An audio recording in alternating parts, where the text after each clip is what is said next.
Person over 40 should already have everything figured out. They should have control over everything that is important in their life. If you think this way, don't be surprised that you feel down, depressed, and frustrated. In this material, I want to show you how changing your relationship with problems rather than eliminating them will help you live a satisfying life even with a mountain of responsibilities. What if I don't have everything figured out and I'm constantly struggling with new challenges that life throws at me? Will my adult diploma be taken away from me? Will I stop belonging to the adult group? Will you kick me out of the tribe? You thought that if you took life into your own hands, planned, and worked hard, the world would be at your feet. Then suddenly you realize that your hair is turning gray, your health is starting to fail, your loved ones are passing away, and those who are left need your care. You hoped for a big family, but your children decided to move away. Everything seems to be falling apart like a castle made of sand. You're fighting windmills. You have unrealistic expectations. That is why you suffer. So let's start with the basics. Marcus Aurelius said, people seek retreats in the countryside, by the sea, and in the mountains, and you long for them too. But this is a sign of a simple mind, since you can retire into yourself at any moment. No place is more peaceful or free of trouble for a man than his own soul. The whole point of this topic is to change your point of view and accept the fact that certain things are inevitable and out of your control. If you keep looking at what others have, you will always find someone who has it easier, better, or has more. Recently, I was talking to a friend of mine who is going through a very hard time with his personal family problems. He has a lot of challenges in his private life and confides in me.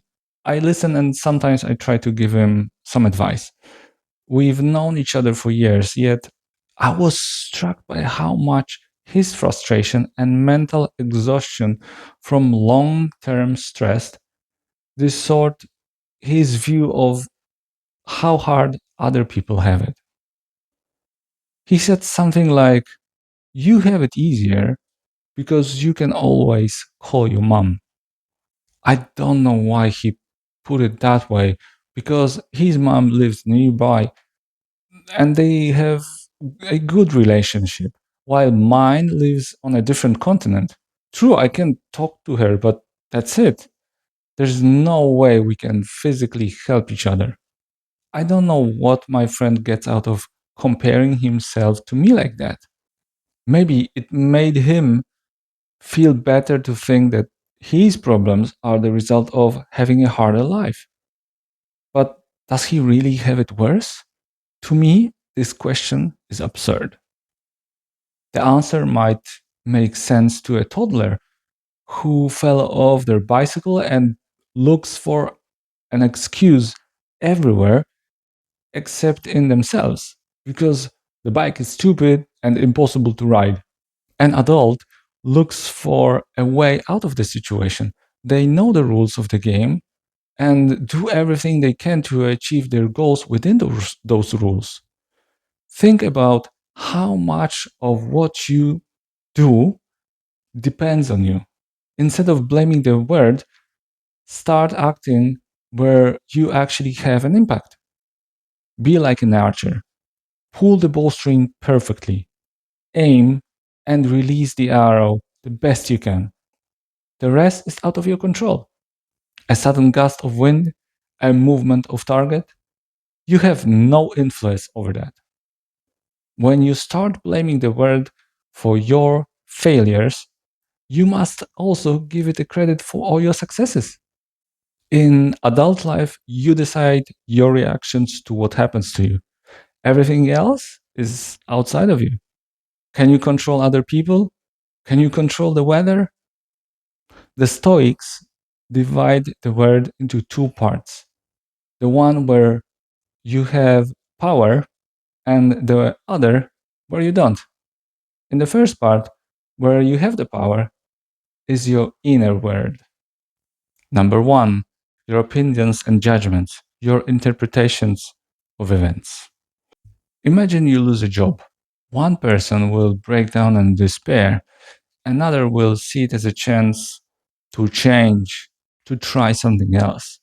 They will see it as a challenge, yes, but also as a catalyst for changes they had been thinking about but were too afraid to try. A few years ago, my position was eliminated, and overnight I was out of a job. However, it turned out that very soon I found a company where I have the best boss I've ever had, and that I do what I like and what I'm good at. Sometimes such seemingly difficult situation is necessary for your life to change for the better. Number two is your desires, what you strive for and what you want. You can dream of great wealth, or you can dream of creating, writing, and making things. You can want to have or to be. It's up to you how you imagine your ideal future and what goal you set for yourself. Number three, what you decide to avoid, as well as your reactions and decisions. You control your morning routine, how you treat others, your reaction to some jerk's insults, and the fact that even though life is demanding, you decide to get up in the morning and give it your all. It is up to you what you do with your life in the situation you find yourself in. Will you give up or will you fight? Now let's move over to the second category, the one you have no control over, the entire external world outside of your mind. This is where the so called indifferent things are. Not because they don't matter, because they do, but they do not affect whether you are a good and happy person. Number one is your body. You can take care of it, of course, which I highly encourage you to do. But sometimes, even if you stick to a diet, your blood results might be worse. And that morning pain in your lower back is also out of your control. Number two is wealth, fame, and social status.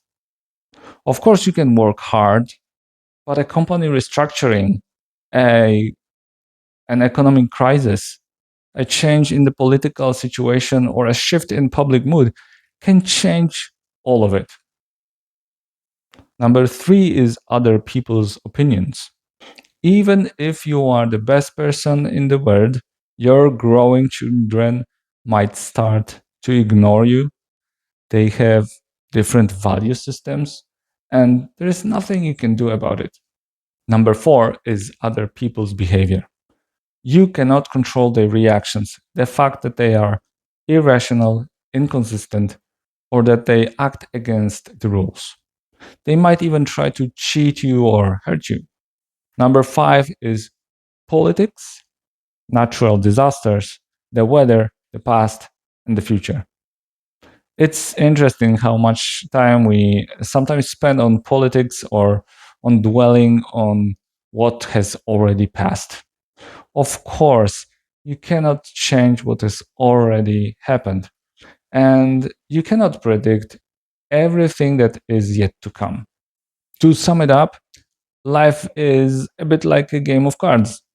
You have no control over what cards fate deals you, but you can decide how you play your hand. Why is this division important and how should we understand it?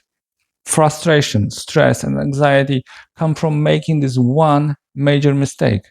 You put your hopes in things you do not control and you neglect the things that are in your power. Think about it. Give it a moment. Seneca once said, "Teach me something that will help me face these trials. Make it so that I stop fleeing from death and life stops slipping away from me. Grant me courage to meet hardships and calmness before the unavoidable. Open up the narrow limits of my allotted time by showing me this. The value of life lies not in its duration, but in the use we make of it. If your happiness depends on whether your boss prizes you, you will always be a nervous wreck. You will be waiting for that moment to happen, and maybe it never will. However, if your job satisfaction comes from knowing that you gave it your all, you will be at peace regardless of what your boss says. People are disturbed not by things, but by the views which they take of things. This is exactly the radical change in our relationship with problems that we all need. How many times have you been driving and someone cut you off? Annoying, right? You think to yourself that this idiot doesn't know how to drive and should lose his license. Then the world would be a better place. There is probably a bit of truth in that. But you know what? That is never going to happen. He will keep driving, and you can keep getting frustrated and at best look pathetic as you bang on the steering wheel and get mad at the world. Do you really think he was waiting for you? That he planned his day just to meet you on the road and specifically chose you to pull out in front of your car? Do you hear how absurd that sounds? Even if he did it on purpose, think about how small of a person he must be if he needs to spite someone just to make himself feel better.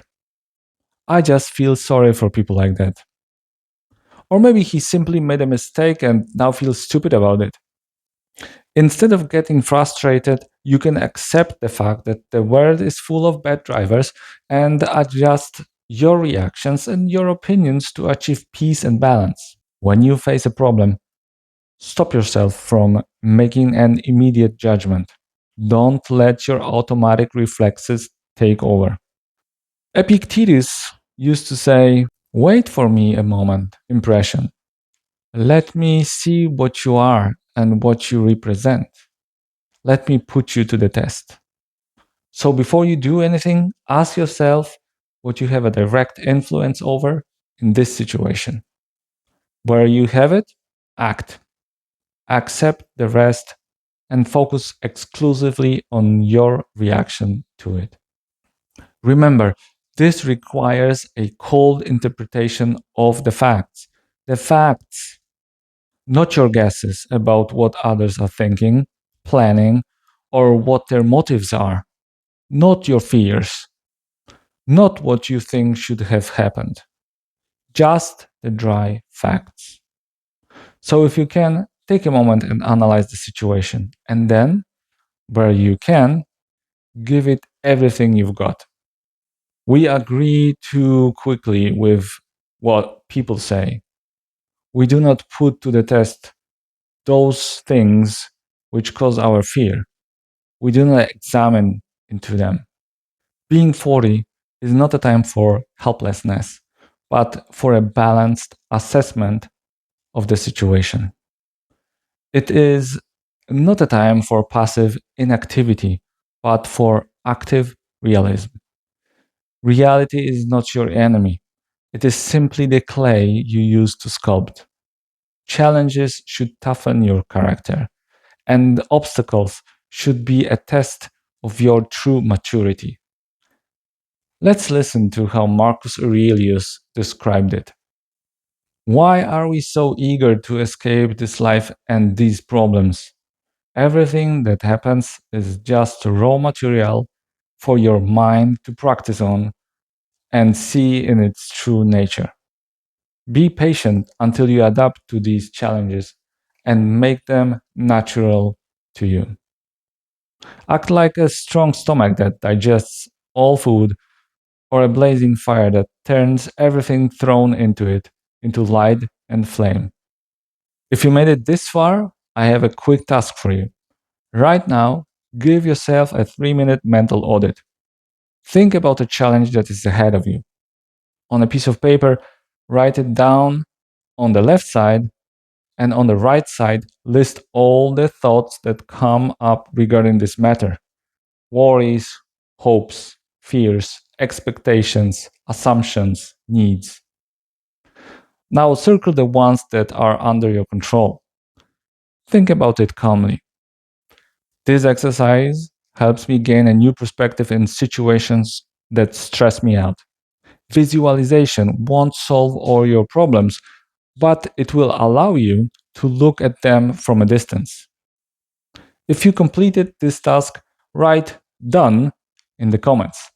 I'm curious to see how many of you will try it. I wish you the best with every challenge you take on. And if you're interested in talking with me directly, feel free to reach out privately. Take care. See ya.